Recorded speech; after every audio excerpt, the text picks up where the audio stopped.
ভাবুন তো, পৃথিবীর সবচেয়ে ধনী মন্দির কোথায়, যেখানে প্রতিদিন লাখ লাখ মানুষ আসে। কেউ মাথা ন্যাড়া করে চুল দান করে, কেউ সোনার অলংকার দান করে, আবার কেউ আসে শুধু এক ঝলক ভগবানকে দেখার জন্য। এই মন্দিরে প্রতিদিন কয়েক টন লাড্ডু প্রসাদ হিসেবে বিতরণ হয়, আর কোটি কোটি টাকা জমা হয় দেবতার ধনভাণ্ডারে। আজকে আমি আপনাদের নিয়ে যাব সেই রহস্যময় যাত্রায়। চলুন তাহলে শুরু করি সেই অলৌকিক যাত্রা, যেখানে ইতিহাস, ধর্ম আর বিজ্ঞানের মিশ্রণে গড়ে উঠেছে এক অনন্য কাহিনী। তিরুপতি বালাজি মন্দিরের অবস্থান ভারতের অন্ধ্রপ্রদেশ রাজ্যে। তিরুমালা পাহাড়ের 7টি চূড়ার মধ্যে একটিতে অবস্থিত এই মন্দির। ভক্তরা বিশ্বাস করেন এই 7টি পাহাড় স্বয়ং আদি শেষ নাগের 7টি ফোনার প্রতীক। মন্দিরটি সমুদ্রপৃষ্ঠ থেকে প্রায় 2800 ফুট উঁচুতে অবস্থিত, আর চারপাশে ঘন জঙ্গল ও প্রাচীন প্রাকৃতিক সৌন্দর্যে ঘেরা। শ্রী বালাজির মন্দিরের নির্মাণকাল খ্রিস্টীয় 9ম শতাব্দীর দিকে শুরু হয়। তামিল চোল সাম্রাজ্য, পরে বিজয়নগরের রাজারা এই মন্দিরের দান ও সংস্কারের মাধ্যমে একে মহিমামণ্ডিত করে তোলেন। রাজা কৃষ্ণদেব রায়, যিনি ছিলেন দক্ষিণ ভারতের অন্যতম শ্রেষ্ঠ সম্রাট, তিনি 1600 শতকে এই মন্দিরে সোনা ও হিরে অসংখ্য অলংকার দান করেছিলেন। আজও মন্দিরের গর্ভগৃহে তার নাম ও শিলালিপি পাওয়া যায়। এমনকি ব্রিটিশ আমলেও মন্দিরের সম্পদ আর জনপ্রিয়তা কমেনি। প্রতিদিন হাজার হাজার মানুষ পায়ে হেঁটে পাহাড়ে উঠে আসতো শুধু ভগবান বালাজির দর্শনের জন্য। আজ তিরুপতি মন্দির কেবল ধর্মীয় স্থান নয়, এটি ভারতের সংস্কৃতি, ঐতিহ্য আর বিশ্বাসের এক জীবন্ত প্রতীক। তিরুপতি বালাজি মন্দির শুধু স্থাপত্য নয়, এর সঙ্গে জড়িয়ে আছে মহাভারত ও পুরাণের অসংখ্য কাহিনী। পুরাণ মতে এই স্থানকে বলা হয় ভেঙ্কটাচল। এখানেই স্বয়ং ভগবান বিষ্ণু অবতার নেন শ্রীনিবাস বা ভেঙ্কটেশ্বর রূপে। কাহিনী হলো, কোনো এক সময় পৃথিবীতে ধর্ম ও ন্যায় কমে যাচ্ছিল। তখন ভগবান বিষ্ণু বৈকুণ্ঠ ছেড়ে এসে এই পাহাড়ে অবতীর্ণ হন, যাতে তিনি কলিযুগের ভক্তদের মুক্তি দিতে পারেন। আরও একটি কাহিনী আছে, ঋষি ভণ্ড একবার ভগবান বিষ্ণুর বুকে লাথি মেরেছিলেন। এই কারণে দেবী লক্ষ্মী অভিমান করে বৈকুণ্ঠ ছেড়ে চলে যান। তখন বিষ্ণু মানব রূপে এসে এই পাহাড়ে বসবাস শুরু করেন এবং দেবী পদ্মাবতীকে বিবাহ করেন। সেই থেকেই তাকে শিব ভেঙ্কটেশ্বরের স্বামী বলা হয়। ভক্তরা বিশ্বাস করেন এই মন্দিরের গর্ভগৃহে থাকা দেবমূর্তি কোনো মানুষ বানায়নি, এটি স্বয়ং প্রকাশিত শম্ভু। মনে করা হয় পাণ্ডবরা এই পাহাড়ে এসেছিলেন এবং এখানে যজ্ঞ করেছিলেন। এমনকি মন্দিরের আশেপাশের কিছু স্থানে আজও মহাভারতের যুগের চিহ্ন পাওয়া যায়। এই সব কাহিনী মিলে তিরুপতি শুধু একটি মন্দির নয়, বরং দেবতার জীবন্ত উপস্থিতির প্রতীক। তিরুপতি মন্দিরের স্থাপত্য, ভক্তি আর বিজ্ঞানের এক অপূর্ব মেলবন্ধন। মন্দিরটি দাবির পাথরে নির্মিত। বিশাল গোপুরাম, পাথরের খোদাই করা স্তম্ভ আর সোনার গম্বুজ মন্দিরটিকে করেছে অনন্য। গোপুরামের উচ্চতা প্রায় 50 মিটার, আর এর উপরেই খাঁটি সোনার অবতরণ। গর্ভগৃহটি খুব ছোট, তবুও প্রতিদিন হাজার হাজার মানুষ এখানে প্রবেশ করে। কিন্তু আশ্চর্যের বিষয় হলো, ভিড় থাকা সত্ত্বেও ভিতরে শ্বাসরুদ্ধকর গরম বা বাতাসের অভাব হয় না। স্থাপত্যবিদরা বলেন এর পিছনে বায়ু চলাচলের এক নিখুঁত বৈজ্ঞানিক নকশা রয়েছে। গর্ভগৃহে স্থাপিত ভগবানের মূর্তি কালো গ্রানাইট পাথরের তৈরি, কিন্তু আশ্চর্য হলো এই গ্রানাইটের গায়ে সারাক্ষণ এক ধরনের আর্দ্রতা বা ঘাম দেখা যায়। বিজ্ঞানীরা গবেষণা করেও এর সঠিক কারণ বের করতে পারেনি। মন্দিরের প্রধান গম্বুজে প্রায় 50,000 কেজি খাঁটি সোনা ব্যবহার করা হয়েছে, কিন্তু এত ভারী ধাতু সত্ত্বেও শতাব্দীর পর শতাব্দী ধরে এর স্থায়িত্ব অটুট। মন্দিরের ভিতরে দেবমূর্তির পিছনে কান দিলেই শোনা যায় সাগরের জলের মতো গর্জনের শব্দ। আশ্চর্যের বিষয় হলো, তিরুপতি সমুদ্র থেকে প্রায় 300 কিলোমিটার দূরে অবস্থিত। গবেষকরা মনে করেন পাহাড়ের নিচে কোনো গুহা বা জলাশয় রয়েছে, যার কারণে এই শব্দ শোনা যায়। তিরুপতি বালাজি মন্দিরের সবচেয়ে বড় রহস্য হলো এখানকার দেবমূর্তি।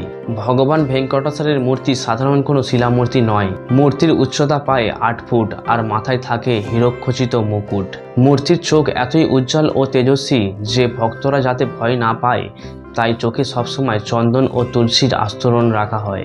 ভক্তরা বলেন মূর্তির বুকেই আসলে হালকা হৃদস্পন্দনের শব্দ পাওয়া যায়, আর মূর্তির শরীর থেকে ঘামের মতো আর্দ্রতা বের হয়, যা প্রতিদিন মুছে ফেলা হয়। আর একটি রহস্য হলো, মূর্তির পিছনে সবসময় চুল বাঁধা অবস্থায় দেখা যায়। অনেকেই বিশ্বাস করেন এগুলো কোনো মানুষ লাগায় না, বরং দেবমূর্তি স্বাভাবিকভাবে এমন রূপ ধারণ করে আছেন। ভক্তদের বিশ্বাস, অনেকেই বলেন ভগবান ভেঙ্কটেশ্বর এখনও জীবন্ত আছেন আর এই মন্দিরেই তার বাসস্থান।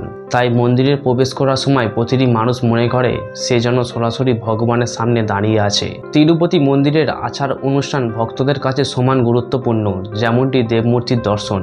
প্রতিদিন গড়ে প্রায় 50,000 থেকে 1 লাখ ভক্ত এই মন্দিরে আসেন। ভক্তরা কয়েক কিলোমিটার লম্বা লাইন দিয়ে দাঁড়ান শুধুমাত্র কয়েক সেকেন্ডের জন্য ভগবানকে দেখার উদ্দেশ্যে। তিরুপতি মন্দিরে ভক্তদের মাথা ন্যাড়া করে চুল দান করা খুবই জনপ্রিয় প্রথা। বিশ্বাস করা হয় চুল দান করলেই অহংকার দূর হয় এবং ভগবানকে নিজের অহং উৎসর্গ করা হয়। অবিশ্বাস্য হলেও সত্যি, প্রতি বছর প্রায় 500 টন মানুষের চুল এই মন্দিরে দান করা হয়। ভোরবেলা মন্দির খোলার সঙ্গে সঙ্গেই দেবমূর্তির সুপ্রভাত সেবা হয়। এরপর সারাদিন ধরে নানা ধরনের পূজা, আরতি, ভোগ নিবেদন চলতেই থাকে। বিশেষ দিনে ভক্তদের ভিড় কয়েক গুণ বেড়ে যায়। তিরুপতির লাড্ডু সারা বিশ্বে বিখ্যাত। এই লাড্ডু প্রসাদ হিসেবে পাওয়া যায় এবং প্রতি বছর কোটি কোটি লাড্ডু বানানো হয়। ভক্তরা বলেন এই লাড্ডুর স্বাদ অন্য কোথাও পাওয়া সম্ভব নয়। এত বিপুল জনসমাগম হওয়া সত্ত্বেও মন্দিরের দর্শন প্রক্রিয়া অত্যন্ত শৃঙ্খলাবদ্ধভাবে পরিচালিত হয়। আধুনিক প্রযুক্তি ব্যবহার করে ভক্তদের জন্য সময় বেঁধে টোকেন দেওয়া হয় যাতে কেউ অসুবিধায় না পড়েন। তিরুপতি মন্দিরে আসা প্রতিটি তীর্থযাত্রীর পিছনে থাকে একটি আলাদা গল্প। কেউ আসে মানত পূরণ করতে, কেউ আসে জীবনের কঠিন সময়ে শান্তি খুঁজতে। অনেক ভক্তই আছেন যারা এখনও পায়ে হেঁটে 3500 সিঁড়ি অতিক্রম করে পাহাড়ের শীর্ষস্থানে পৌঁছান। তারা বিশ্বাস করেন কষ্ট করে ভগবানের কাছে পৌঁছালে সেই দর্শন আরও মহিমাময় হয়। অনেকেই বলেন ভগবানের কাছে মানত করে তারা অসাধারণ ফল পেয়েছেন। এই বিশ্বাসই লক্ষ লক্ষ মানুষকে বারবার এখানে টেনে আনে। প্রতিদিন অসংখ্য মানুষ ভগবানের সামনে দাঁড়িয়ে চোখ ভিজিয়ে ফেলেন। তারা মনে করেন এই কয়েক সেকেন্ডের দর্শন জীবনের সব কষ্ট দূর করে দেয়। তিরুপতির দর্শনার্থীরা শুধু মন্দির নয়, পুরো অঞ্চলের অর্থনীতিকে সমৃদ্ধ করেছে। আশেপাশের হোটেল, দোকান, পরিবহন সবকিছুই নির্ভর করে এই তীর্থযাত্রীদের উপর। তিরুপতি বালাজি মন্দিরকে বলা হয় পৃথিবীর সবচেয়ে ধনী মন্দির। প্রতিদিন গড়ে 5 থেকে 6 কোটি টাকা নগদ জমা পড়ে এই মন্দিরে। শুধু তাই নয়, ভক্তরা সোনা ও রূপোর অলংকারও দান করেন।